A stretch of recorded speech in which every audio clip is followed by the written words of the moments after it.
Hi friends, எல்லோருக்கும் வணக்கம். This is Sivaji. Friends, video போகிறதுக்கு முன்னாடி என்னோடய சப்ஸ்கிரைபர்ஸ், வியூவர்ஸ், ஃப்ரெண்ட்ஸ் எல்லோருக்கும் என் மனமார்ந்த நன்றிகளை தெரிவிச்சுக்கிறேன். ஃப்ரெண்ட்ஸ், நீங்கள் ஒரு வேளை நம்ம சேனல் ஃபஸ்ட் டைம் பார்க்குறீங்க அப்படின்னா சேனலில் சப்ஸ்கிரைப் பண்ணி பெல் ஐக்கானை கிளிக் பண்ணி வச்சுக்கோங்க. அப்போ தான் உங்களுக்கு நோட்டிஃபிகேஷன் வரும். நம்ம எந்த வீடியோ உங்களுக்கு ஃபியூச்சரில் போட்டாலும் உங்களுக்கு அப்டேட் ஆகும். ஸோ மறக்காமல் பெல் ஐக்கானை கிளிக் பண்ண மறந்துடாதீங்க. ஓகே, அதே மாதிரி நீங்கள் ஃபஸ்ட் டைம் பார்க்குறீங்கன்னா லெஃப்ட்டில் இருக்க பாருங்கள், நம்மளுடைய ஃப்ரீ எஜுகேஷன் சேனல் இது, டெலிகிராம் குரூப்பு. உங்களுக்கு கொஞ்ச நாள் ரெகுலராக பார்த்துட்டு வாங்க, அப்போ தான் உங்களுக்கு புரியும். இதில் நோ டிப்ஸ், நோ கால்ஸ், கிட்டத்தட்ட 9400 சப்ஸ்கிரைபர் இருப்பாங்க. எந்த கால்ஸ் டிப்ஸ் எதுவும் கிடையாது. ஆனால் உங்களுக்கு நாலேஜ் மட்டும் கிடைக்கும். அது எப்படி கிடைக்கும் என்னன்றதை கொஞ்சம் பொறுத்து ரொம்ப நாள் வாட்ச் பண்ணுறவங்களுக்கு தான் புரியும். இந்த 1 மாதம் 2 மாதம் வாட்ச் பண்ணவங்களுக்கு அவங்க டிப்ஸ் கால்ஸ்க்காக உள்ளே வந்திருப்பாங்க. அவங்க எக்ஸிட் ஆகிட்டு போயிட்டே இருப்பாங்க. ஒன்றும் பிரச்சனை இல்லை, விடுங்க. அவங்க போகிறவங்க போயிட்டு யாரும் தடுக்க முடியாது. ஆக்சுவலாக வந்து 10,000 சப்ஸ்கிரைபர்ஸ் இருந்தது. டிப்ஸ் கால்ஸ் கொடுக்க முடியாது அப்படின்னா ஒரு 500 பேர் வெளியே போயிட்டாங்க. Okay, no problem. அப்போது மிச்சம் இருக்கிறவங்க லேர்னிங்கில் ஃபோக்கஸ் பண்ணி இருக்கிறாங்களே, அதுவரை சந்தோஷம். ரைட்டுங்களா? சரி ஃப்ரெண்ட்ஸ், இன்றைக்கி ஒரு எஜுகேஷனல் சம்மந்தப்பட்ட வீடியோ. ரொம்ப நாள் ஆச்சு இந்த எஜுகேஷனல் சம்மந்தப்பட்ட வீடியோ போட்டு. ஸோ இன்றைக்கி ஒன்லி நம்ம நிஃப்டி, பேங்க் நிஃப்டி, சென்செக்ஸினுடைய அப்டேட் மட்டும் பார்த்துட்டே வரதுனால இந்த போடுறதுக்கு டைம் இல்லை எனக்கு. ஸோ அதனால் இன்றைக்கி சண்டே, அதனால் கொஞ்சம் டைம் இருந்துச்சு, ஒரு வீடியோ ஒன்று போடலாம். ஆக்சுவலாக நம்ம வெபினார் ஸ்டூடெண்ட்ஸ் இன்றைக்கி டிஸ்கஸ் நிறையா ஆச்சு. இன்றைக்கி அவங்க கூட பேசுறதுல ஒவ்வொரு விஷயமும் டவுட்ஸ்லாம் கேட்டு கிளியர் பண்ண சொல்ல, சரி இந்த டவுட்டும் கிளியர் பண்ணால் பெட்டராக இருக்கும், இது நம்மளுடைய வியூவர்ஸ் கூட ஷேர் பண்ணால் பெட்டராக இருக்கும் இல்லையா அப்படின்னு. இது காமன் தானே. சில விஷயங்கள் வந்து ஓப்பனாக பேசுகிறப்போ அதை எல்லாருக்கும் தெரிஞ்சுக்கிட்டால் நல்லது இல்லையா அப்படின்றதுக்காக இந்த வீடியோ ரெக்கார்ட் பண்ணி உங்களுக்கு போடுறோம். மறக்காமல் உங்களுடைய கமெண்ட்ஸ்களுக்கு தெரியுங்க, லைக் பண்ண மறந்துடாதீங்க. ஒரு 300 லைக்ஸ் நம்ம இதுக்கு எதிர்பார்க்குறோம். பார்க்கலாம் எத்தனை பேர் லைக் பண்ணுறாங்க அப்படின்னு. ரைட்டுங்களா? சரி ஃப்ரெண்ட்ஸ், டாபிக் வரலாம். சார், இந்த ட்ரெண்ட் லைன் ட்ராப் பண்ண சொல்ல வந்து பிரேக் டவுன் ஆகுது. அப்போ தான் கன்ஃபியூஸ் ஆகிடுது எங்களுக்கு. அப்போ என்ன பண்ணணும்னு தெரியல. ஸோ அப்போ எது வந்து ட்ரெண்ட் லைன் வந்து கரெக்டான ட்ரெண்ட் லைன், எது சப்போர்ட் கண்டிஷன் கரெக்டாக ட்ராப் பண்ணி லைன் பண்ணுறாங்க. ஸோ இந்த மாதிரி சிக்கல்லாம் வருது சார் அப்படின்னு. ஃப்ரெண்ட்ஸ், இப்போது எது ரெசிஸ்டன்ஸ் அப்படின்னு நீங்கள் நினைக்கிறீங்க? இப்போ ஒரு தடுப்பு, ஒரு 100 ரூபா மேலே ஒரு ப்ரைஸ் அடிக்கடி விலை டச் ஆகுது. அதாவது 90 ரூபா இருந்த ப்ரைஸு கொஞ்சம் கொஞ்சமாக கொஞ்சம் விலை ஏறி 100 ரூபாய் டச் ஆகுது.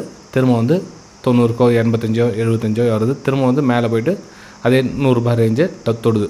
அப்போ நம்ம என்ன சொல்கிறோம்? தொட்டுட்டு இது வந்து ரெசிஸ்டன்ஸ், தடுப்பு, ஒரு தடுக்கிறது. ரைட்டுங்களா? அப்போ தடுக்க சொல்ல என்ன பண்ணுவோம்? நம்ம லைன் இதுக்கு நேராக ட்ரா பண்ணுவோம். அதாவது இந்த 100க்கு நேராக வந்து லைனை ட்ரா பண்ணுவோம். இது வந்து ரெசிஸ்டன்ஸ் அப்படின்னு சொல்லுவோம் இல்லைங்களா? இப்போ பிகினர்ஸ் என்ன தப்பு மிஸ்டேக்ஸ் என்ன பண்ணுறாங்க அப்படின்னு பார்த்தீங்கன்னா, இப்போ இந்த ரெசிஸ்டன்ஸ் ஏரியாவுக்கு கன்ஃபியூஸ் ஆகுது. எது ரெசிஸ்டன்ஸ் ஏரியான்னு தெரியல. எப்படின்னா, இப்போது ஒரு 100 ரூபா 99, 100, 101, 100, 99, 98 இப்படி விலை திரும்புதுன்னு வச்சுக்கலாம் ஃபார் எக்ஸாம்பிள். அதாவது மேலே ஏறி இறங்கி இப்படி திரும்புது. அப்போது இந்த எது சார் ரெசிஸ்டன்ஸ் அப்படின்னு? ஃப்ரெண்ட்ஸ், இப்போது ரெசிஸ்டன்ஸ் அப்படின்றது பார்த்தீங்கன்னா இதுவும் ரெசிஸ்டன்ஸ் தான், இதுவும் ரெசிஸ்டன்ஸ் தான், இதுவும் ரெசிஸ்டன்ஸ். ஸோ இந்த 3 லைனை கனெக்ட் பண்ணி தான் நீங்கள் வந்து ஒரு லைனே க்ரியேட் பண்ணணும். அப்போ நீங்கள் ஒரு கோடு, இந்த பாயிண்ட் மட்டும் ரெசிஸ்டன்ஸ் அப்படின்னு நீங்கள் கனெக்ட் பண்ண முடியாது. இந்த லைன் கனெக்ஷனு, இந்த பாடி டச்சாக இது லைன் ரெசிஸ்டன்ஸு, இந்த குச்சி மாதிரி இது ரெசிஸ்டன்ஸு அப்படின்னு நீங்கள் ஒரு லைனையும் ஒரு பாயிண்ட்டையும் நீங்கள் கன்சிடர் பண்ணி ரெசிஸ்டன்ஸ் அப்படின்னு நீங்கள் ஒத்துக்க முடியாது, எடுத்துக்கவும் கூடாது. தப்புது. ஓகேங்களா? அப்போது அந்த ஏரியா தான் நம்ம ரெசிஸ்டன்ஸ் தான் அமைக்கணும். அதே மாதிரி சப்போர்ட் கூட அதே மாதிரி தான். இப்போது சப்போர்ட் அப்படின்றது வந்து ஒரு 100 ரூபாய் இருந்த ப்ரைஸ் வந்து ஒரு 90 ரூபாய்க்கு வருது அப்படின்றப்போ அடிக்கடி அந்த 90 ரூபாய் வந்து சப்போர்ட் எடுக்குது, நெக்ஸ்ட்டு 90 ரூபாய் சப்போர்ட் எடுக்குது, நெக்ஸ்ட்டு 90 ரூபாய் சப்போர்ட் எடுக்குதுன்னா அந்த 90 ரூபாய்க்கு முன்னாடி மேபி ஒரு 89 கூட இருக்கலாம், அல்லது 91 கூட இருக்கலாம். ஒரு நம்பர் 2 நம்பர் முன்ன பின்ன ஏரியாவில் சப்போர்ட் எடுக்கும். அது நம்ம சப்போர்ட் ஏரியா அப்படின்னு நம்ம கனெக்ட் பண்ணி ட்ரெண்ட் லைன் ட்ராப் பண்ண சொல்ல, சார் 90க்கு சப்போர்ட் பண்ணுமா இல்லை 91 இல்லை 89 சார், எது சார் கரெக்டான சப்போர்ட் அப்படின்னு கேட்பாங்க. கரெக்டான சப்போர்ட் அப்படின்றது அந்த ஏரியா தான் டிபெண்ட் ஆகும். இப்போ ஃபார் எக்ஸாம்பிள் அங்கேயே உங்களுக்கு காமிக்கிறதுங்களேன். இப்போது இங்கே பாருங்கள், இப்போ சார்ட்டு போயிடுச்சு, இப்போ ட்ரா பண்ணலாம். ஓகே, அப்போ இதுக்கு முன்னாடி இந்த ஏரியா இருக்குது பாருங்களேன், இங்கே பார்த்தீங்கன்னா தெரியும். ஸோ இது என்னது? இப்போது இது என்ன சார் டச் ஆகல, இவ்வளோ கேப் இருக்குது. அப்போ இது சப்போர்ட் லைன் இல்லை, இங்கே தான் டச் ஆகுது. அப்போ இது சப்போர்ட்டுன்னு சொல்லுவோம். அப்போ இது என்ன சப்போர்ட் லைன் இல்லையா அப்படின்னு.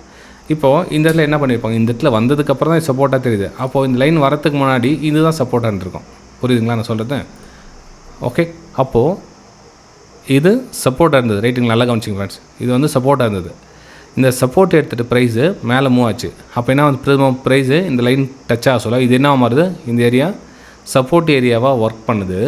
ஸோ சப்போர்ட் ஏரியா வந்து மேலே மூவ் ஆகுது. அதாவது இந்த 24,200 அந்த ரேஞ்ச் வச்சுக்கலாம். இப்போ இந்த இடத்துல சப்போர்ட் எடுத்திருக்கா, அகைன் இந்த இடத்துல சப்போர்ட் எடுத்திருக்கு. அப்போது நமக்கு இந்த ஏரியா ஃபுல்லாக சப்போர்ட் ஏரியா தான். நீங்கள் இந்த ஆங்கிளில் கூட சப்போர்ட் ஏரியா கனெக்ட் பண்ணலாம். வெறும் ட்ரெண்ட் லைன் மட்டும் தான் சப்போர்ட் ஏரியா அப்படின்னு நம்ம வந்து கன்சிடர் பண்ணக்கூடாது. இங்கே பார்த்தீங்கன்னா தெரியும், இந்த ஏரியா ஃபுல்லாகவே வந்து சப்போர்ட் ஏரியா தான். ஓகே, இங்கே பார்த்தீங்கன்னா தெரியும் சப்போர்ட் லைன் கீழே வந்துடுச்சு சார் அப்படின்வாங்க. சப்போர்ட் லைன் கட் ஆன உடனே அதுக்கு என்ட்ரி ஆகக்கூடாதுன்னு சொல்கிறது என்ன ஆகுனா, சப்போர்ட் உண்மையிலே சப்போர்ட் பிரேக் டவுன் ஆயிடுச்சுன்னா இடத்துல நெக்ஸ்ட் இங்கே சப்போர்ட் இருக்குது. அப்போ இந்த சப்போர்ட் கொஞ்சம் மேலே எங்கேயும் சப்போர்ட் பண்ணலாம் இல்லையா.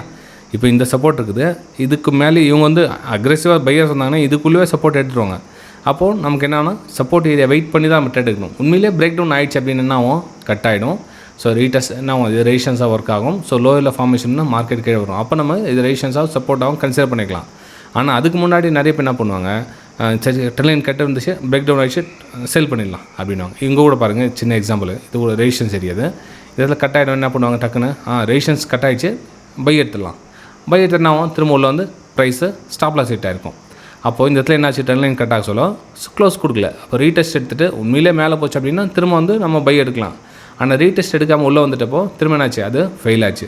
அப்போ நமக்கு இதெல்லாம் என்னது, ரெசிஸ்டன்ஸ் சரியா இங்கே பார்த்தீங்கன்னா தெரியும், இது ரெசிஸ்டன்ஸ். அப்போ இதுவும் resistance. Okay, so support and resistance area connect பண்ண சொல்லுவோம். அந்த ஃபுல் ஏரியா தான் நம்ம எடுத்துக்கணுமே தவிர வெறும் குச்சி பாடி அப்படின்லாம் எடுத்துக்கூடாது ஃப்ரெண்ட்ஸ். இப்போ உங்களுக்கு கிளியர் ஆகிட்டு நினைக்கிறேன். இந்த வீடியோ ரொம்ப லென்த்தாக விரும்பல, ஷார்ட் அண்ட் ஸ்வீட்டாக சொல்லிட்டா உங்களுக்கு ஓரளவுக்கு அண்டர்ஸ்டாண்ட் ஆகிடும். மொத்தத்தில் இந்த ஏரியா வந்து ரெசிஸ்டன்ஸ் ஏரியா, புரியுதுங்களா. இது குச்சி, இது பாடி. ஸோ பாடியும் குச்சி எல்லாம் சேர்த்து அந்த ஏரியா தான் ரெசிஸ்டன்ஸ் ஏரியா. இங்கே கூட பார்த்தீங்கன்னா தெரியும், உங்களை ப்ரைஸை ரிஜெக்ட் ஆகி பாருங்கள். ஸோ இதெல்லாம் என்னது, ரெசிஸ்டன்ஸ் ஏரியா அது, ரைட்டுங்களா. இப்போது நெக்ஸ்ட் ஒரு ஏரியா போக உங்களுக்கு நிறைய விஷயங்கள் புரிய வரும். ஸோ புல் பேக் வந்து திரும்ப வந்து மேலே இங்கே செல்லர் வராங்க, இதுயா சார் இப்போது சப்ளை ஏரியானா, டிமாண்ட் ஏரியானா, எங்கே சப்ளை, எல்லாம் ஒரு ஸ்டெப்பாக போகலாம். இந்த வீடியோக்கு அட்லீஸ்ட் ரொம்ப ஒர்ஸ்ட் கேஸ் அப்படின்னா கூட ஒரு 300 லைக்ஸ் வந்துச்சுன்னா கண்டிப்பாக அந்த சப்ளை அண்ட் டிமாண்ட் ஜோனை பற்றி ஒரு வீடியோ உங்களுக்கு போடலான்னு பார்க்கலாம். இது எத்தனை லைக்ஸ் அண்ட் கமெண்ட்ஸ் வருதுன்னு பார்க்கலாம், ரைட்டுங்களா. சரி ஃப்ரெண்ட்ஸ், நம்ம அடுத்த பதிவு சந்திக்கலாம். தேங்க்யூ.